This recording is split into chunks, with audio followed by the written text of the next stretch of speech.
La Lola.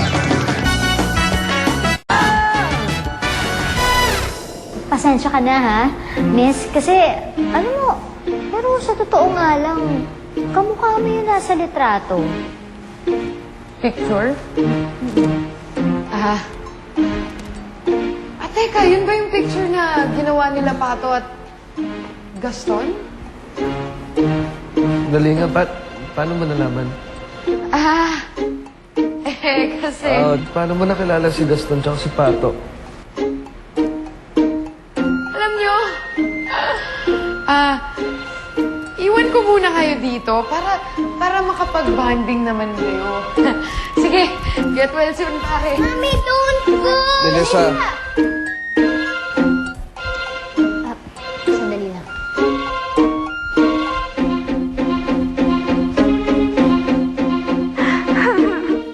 Pero hindi siya tumupad sa sumpahan namin, Gary. Nalaman ko na lang na nagkaroon pala siya ng girlfriend sa Dubai.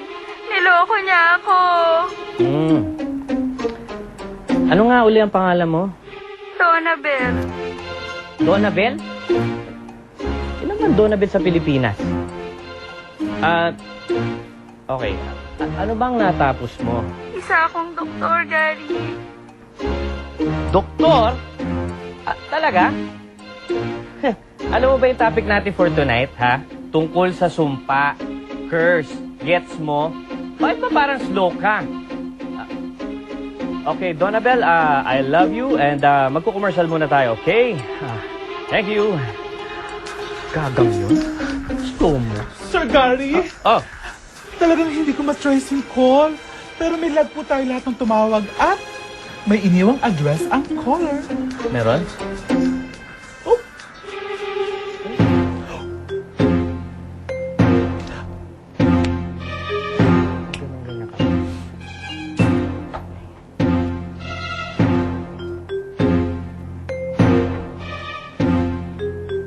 Hello, Lola. Asa ka ba?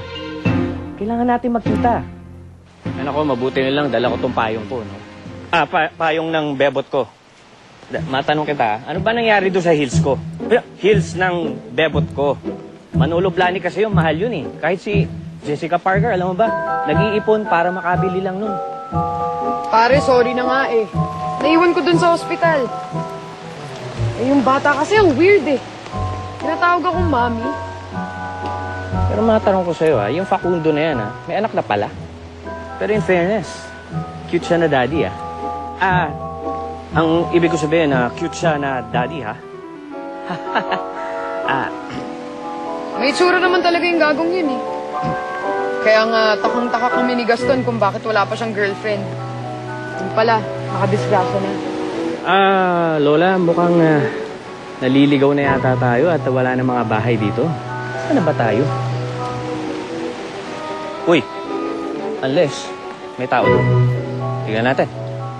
Hala. Madulas na.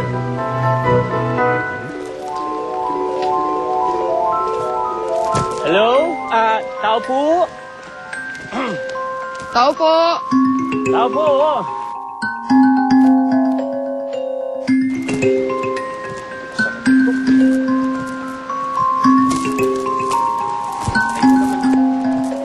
Teka na.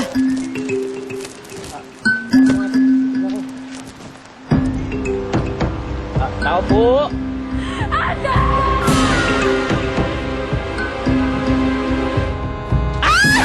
Paniki! Paniki! Ang laki! Ang laki paniki! Nagulat ako, pare!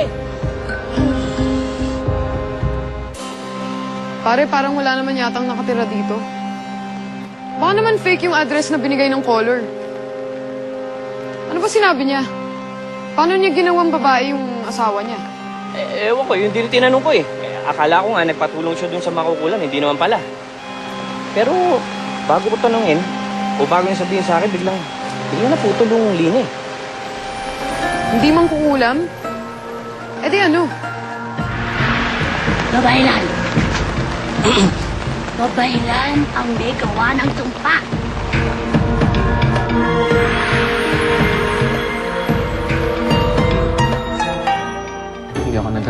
pagkakataon na makilala siya. Kung hindi dahil sa kanya, edi hindi ka masasalina ng dugo. Save niyo ang isa't isa. Ang tamis! Mararamdaman mo ang lahat ng pagnanasa at lahat ng pangangailangan ng isang tunay na babae. Ano ba nangyayari sa akin? Isang halik at magiging ganap ka na na babae.